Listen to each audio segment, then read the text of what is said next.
안녕하세요. 서창훈의 신앙 일침입니다. 한 주간도 평안하셨습니까? 드디어 오늘이 2024년도 12월 마지막 주일이 되었습니다. 한 해 동안도 하나님의 은혜 가운데서 우리 모두를 지켜주시고 인도해 주신 것을 진심으로 감사드립니다. 오늘 서창훈의 신앙 일침은 교만한 자는 왜 박해하는 일을 잘할까? 라고 하는 것입니다. 교만한 자는 왜 박해하는 일을 앞장설까?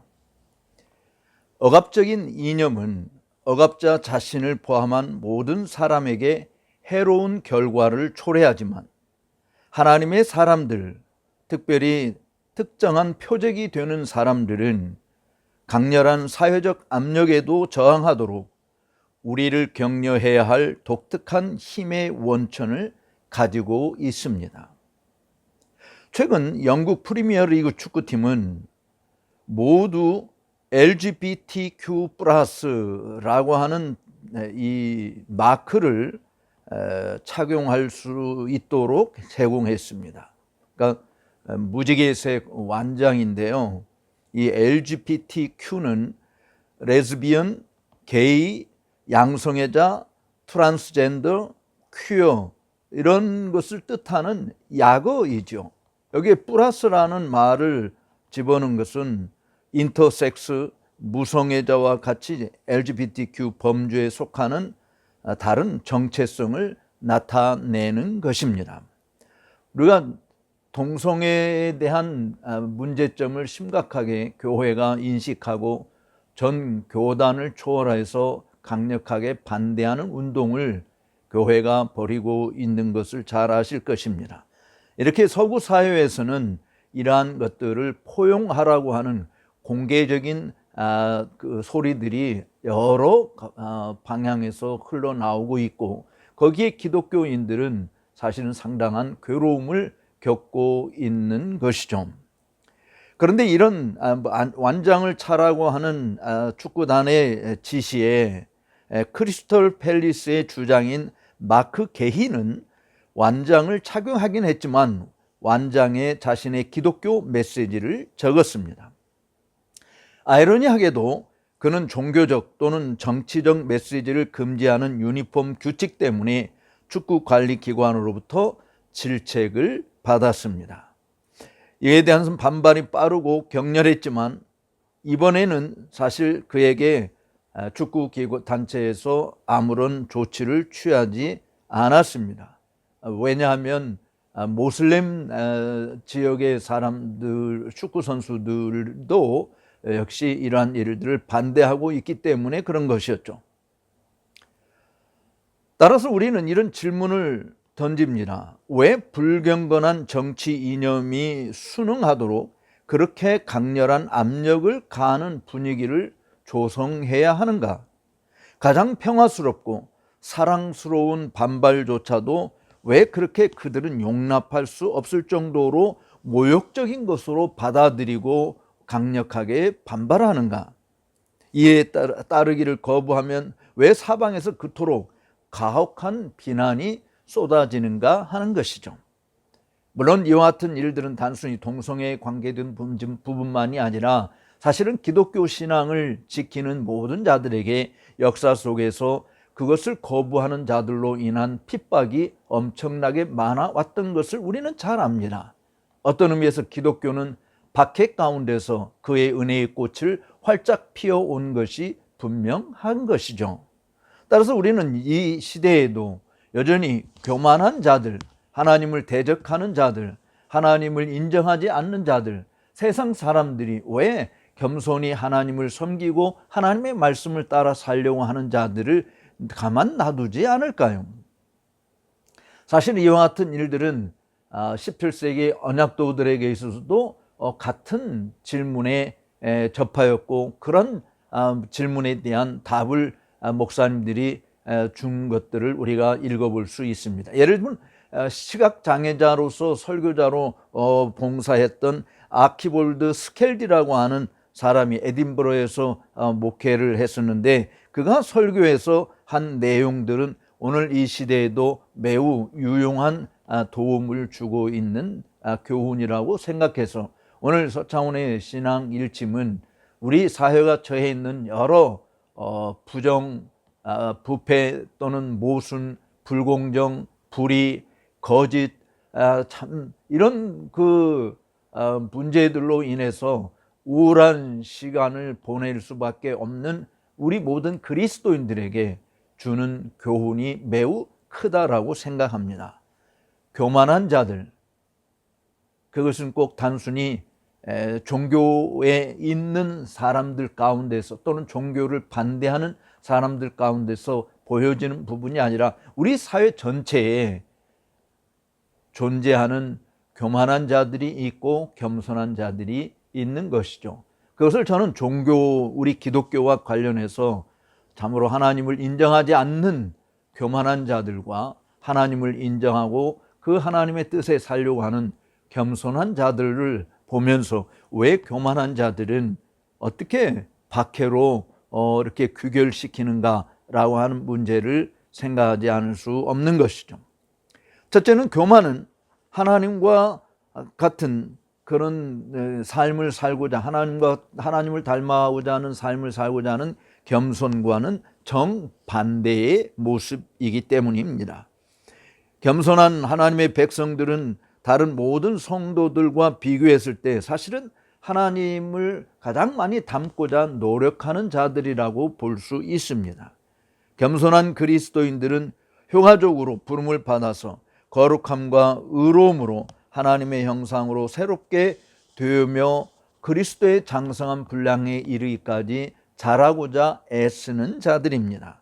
또한 그들은 시온의 왕이신 예수 그리스도의 충성스러운 신하들인 것이죠.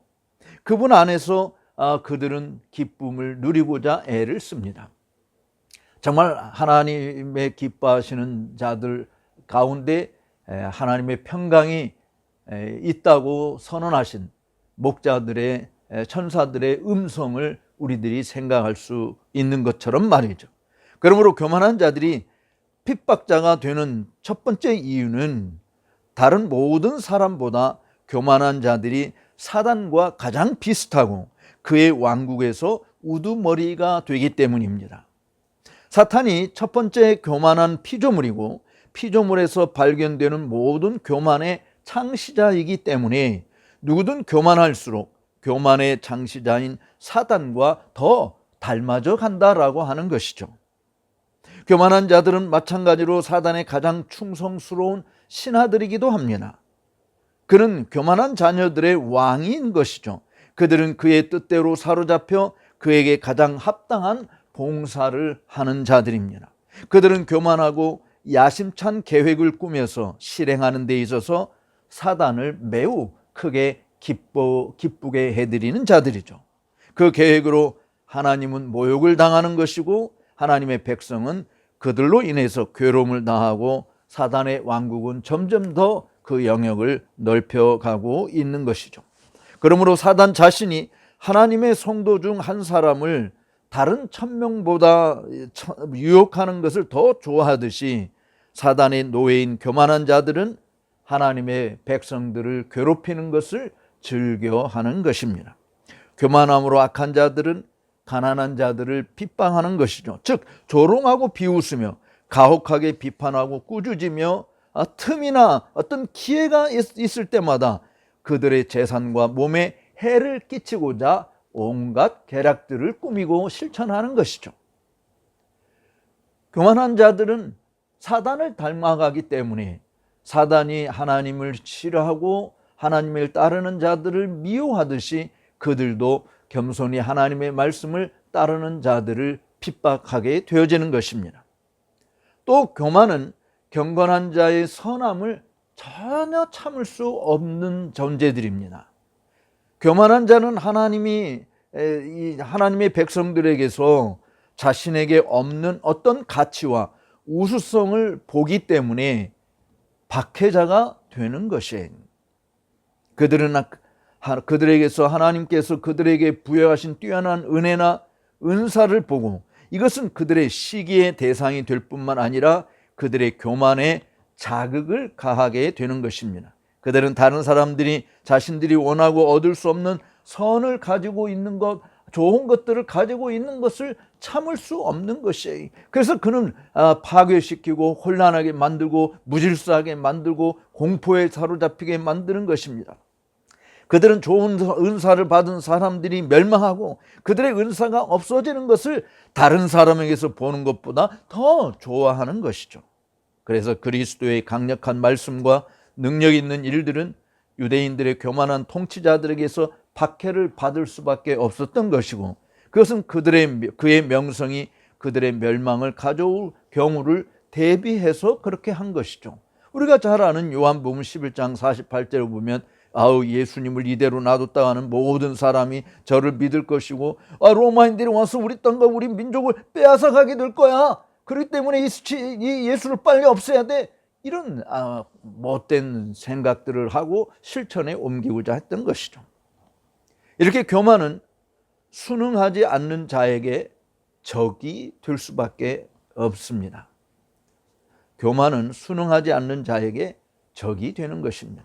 하나님의 백성들은 교만한 자의 의견을 지지하고 그들의 행위를 승인하고 그들의 사악한 행위와 죄악적인 행동 방침에 동참할 수 없는 자들이죠.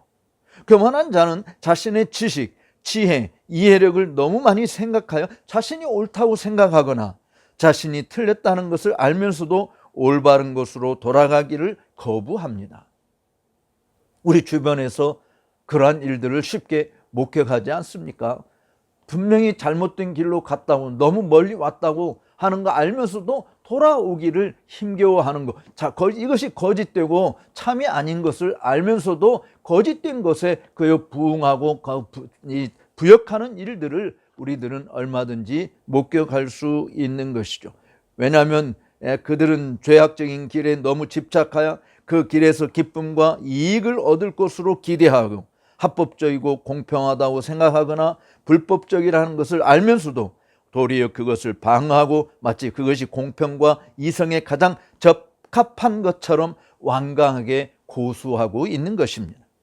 그래서 그들은 그들과 함께 걷기를 거부하거나 어떤 식으로든 그들을 허용하지 않는 모든 사람에게 공개적인 적으로 나서서 그러한 자들을 핍박하고 온갖 악의적인 모욕적인 말들을 쏟아놓으며 행동으로 옮기는 것이죠. 만일 여러분이 그들에게 아첨하고 그들의 변덕을 기쁘게 하고 그들의 말에 동의하고 그들의 행동을 승인하면 그들은 여러분을 가장 소중한 친구로 존경할 자로 칭찬하는 말을 들을 수 있을 것입니다. 그러나 그들의 말에 흠을 잡거나 그들의 어리석은 행동을 비난하면 그들은 전적으로 여러분과 친구가 되는 것을 혐오하고 여러분을 세상에서 가장 비열한 바보와 멍청이라고 여기는 것이죠. 그러므로 교만한 자들이 하나님의 백성들을 핍박하는 것은 당연한 것입니다. 성도들은 그들의 잘못된 의견을 받아들이거나 그들의 사악한 행동과 음탕한 생활 방식을 승인하는 것과는 거리가 멀기 때문에 공개적으로 도전하고 비판하거나 아니면 그들의 잘못된 의견에 대해 그들과 한마음이 되기를 거부하는 것이죠. 그들의 음탕하고 사악한 행로에 대해 그들과 같은 길을 걷는 것을 전적으로 거부하는 자들이 바로 하나님을 따르는 성도들의 모습인 것입니다. 그렇다고 한다면 이런 핍박이 성도들에게 가해질 때 하나님을 사랑하고 그 말씀대로 하려고 할 때 불의를 미워하고 악을 대적하고 의로운 길을 가고자 하며 선한 일에 힘쓰고자 할 때 이런 핍박은 당연히 찾아오는 것이죠. 그래서 사도 바울은 디모데에게 편지하면서 물은 예수 그리스도 안에서 경건하게 살고자 하는 자는 핍박을 받으리라라고 말씀했던 것입니다. 그럴 때 핍박이 우리에게 있을 때 이렇게 참으로 악이 기승을 부려서 선을 제압하고 참으로 온갖 모독적인 말들을 가하고 억압하고 조롱하게 될 때 성도들은 어떻게 해야 될까요? 교만한 자의 이런 박해는 도리어 성도들에게 담대하게 하나님께 기도할 수 있는 기회를 갖게 합니다. 큰 권세와 능력을 가진 교만한 박해자들이 일어나서 하나님 교회의 평화를 극심한 압제와 박해로 어지럽힐 때 하나님의 백성들은 은혜로운 구원을 바라보며 간절한 기도로 담대히 하나님께 나아가 약한 자와 강한 자세에 도와줄 수 있는 유일한 하나님을 의지하며 힘을 얻게 됩니다. 주께서 겸손한 자를 가장 사랑하는 친구로 여기시기 때문에 그런 것이죠. 주께서 겸손한 성도들과 교만한 압제자들에게 얼마나 다양하게 반응하시는지를 생각해 보십시오. 주님은 겸손한 자를 가장 사랑하는 친구로 여기시고 교만한 자를 반항적인 적들로 여기십니다. 그리스도인들은 사람들에게 적이 되는 것보다 하나님에게 적이 되는 것을 더 두려워하는 것입니다. 사람들의 친구가 되는 것보다 하나님의 친구가 되는 것을 더 흠모하는 자들인 것이죠. 하나님은 분노를 가하는 데는 교만한 자에게 가까이 계시지만 은혜를 베푸는 데는 교만한 자하고는 거리가 멀리 있는 것입니다. 시편 기자는 여호와께서 높으시더라도 낮은 자를 굽어보시고 교만한 자를 멀리서도 아신다라고 시편 138편 6절에서 말씀하고 있습니다. 그래서 어거스틴은 이런 말도 했어요. 주님은 낮아진 사람에게는 가까이 다가가시지만 높아진 사람에게는 멀리 떠나신다. 다만 주께서 먼저 낮추시고 나중에 높여주신 사람은 예외이다라고 말했습니다. 주님 언제나 겸손한 자에게 은혜와 복을 더해 주십니다. 그들이 스스로를 낮추면 주님은 그들을 높이시겠다고 약속하시고 그분은 그들을 낮추라고 권고하셔서 그분이 그들을 높이실 수 있도록 하십니다. 성도들은 자신의 궁핍함과 빈곤함을 느끼면서도 확신을 가지고 하나님께 기도할 수 있습니다. 베르나르는 주께서 겸손한 자를 은혜로 감싸는 것처럼 그분은 분노와 불쾌함으로 교만한 자를 쫓아간다라고 말했습니다. 솔로몬이 이야기한 대로 교만함은 넘어짐의 앞잡이요 거만한 마음은 멸망의 선봉이라고 한 것을 잊지 마시기 바랍니다. 마지막으로 교만한 모욕은 하나님께 매우 미운 일이고 영혼들에게는 해로운 것이기 때문에 하나님 앞에 더 나아가 기도할 틈을 얻게 되는 것입니다. 사실 지금은 정말 기도할 때인 것 같습니다. 우리 교회의 형편을 보나 우리가 속해 있는 사회의 모습을 보나 국가를 보나 성도들이 이때 해야 할 일은 공의로우신 하나님께, 선하신 하나님께, 겸손한 자에게 은혜를 베푸시는 하나님께, 그리고 교만한 자를 물리치시는 그 하나님께 엎드려 기도하는 것이 필요한 것입니다. 하나님의 백성들은 교만한 박해자들의 모욕의 본질과 결과를 생각할 때 그것이 하나님께 얼마나 역겨운 일인지, 그리고 그것이 일시적으로 기쁘게 하는 사람들에게도 얼마나 해로운 일인지를 알기에 그런 확신을 가지고 가장 선하시고 가장 의로우신 하나님께 간구하는 것입니다. 처음에는 두렵고 무섭게 보이겠지만 결국에는 하나님의 백성들에게 얼마나 위안이 되고 있는지는 우리의 경험상도 알 수 있고 앞서간 믿음의 선진들을 통해서도 알게 되는 것입니다. 하나님의 교회의 교만한 압제자들이 어떤 심각한 박해로 성도들의 평화를 어지럽히는 목적을 가지고 있을 때 그들의 시기적절하지 못한 어리석음은 천일하에 백일하에 모든 사람들 앞에 드러나게 될 것입니다.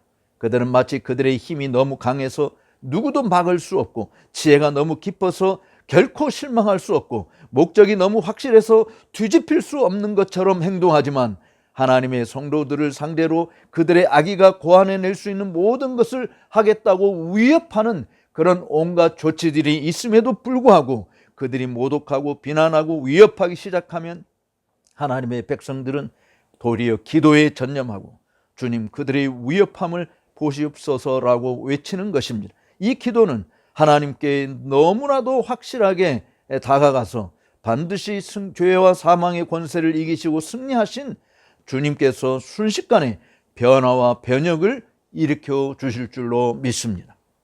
하나님의 성도들이 가장 낮아지고 그들의 적들의 교만이 가장 높아질 때 그때 주님께서 주님의 자비와 정의와 권능의 영광을 함께 선포하는 그러한 유형의 변화를 반드시 일으켜 주시리라고 믿습니다. 어느 순간 가장 높았던 것이 가장 낮아지고 가장 낮았던 것이 가장 높아지는 때가 다가올 것입니다. 참으로 우리 교회와 왕국의 적들은 슬픈 경험을 통해 그러한 시기적절하지 않고 거만한 모욕이 그들의 정당한 혼란의 명백한 징조이며 하나님의 백성에게 말할 수 없는 위로와 은혜로운 높임의 명백한 표시라고 하는 것을 기억하시기 바랍니다. 악한 자의 교만과 경건한 자의 기도가 주님 앞에 함께 모일 때 하나는 악한 자를 처벌하기 위한 신속한 정의를 외치고, 다른 하나는 하나님께 신뢰를 두는 자들을 둘러싼 시기적절한 자비를 외치게 되는 것입니다. 우리는 이러한 내용들을 사네립의 침략에 접한 히스기야의 기도 가운데서도 충분히 살펴볼 수 있습니다. 하나님께서 하늘에서 하감하시고 당신을 경외하는 당신의 백성들에게 은혜와 사랑을 베푸시고 구원의 손길을 펼쳐 주실 것을 믿습니다.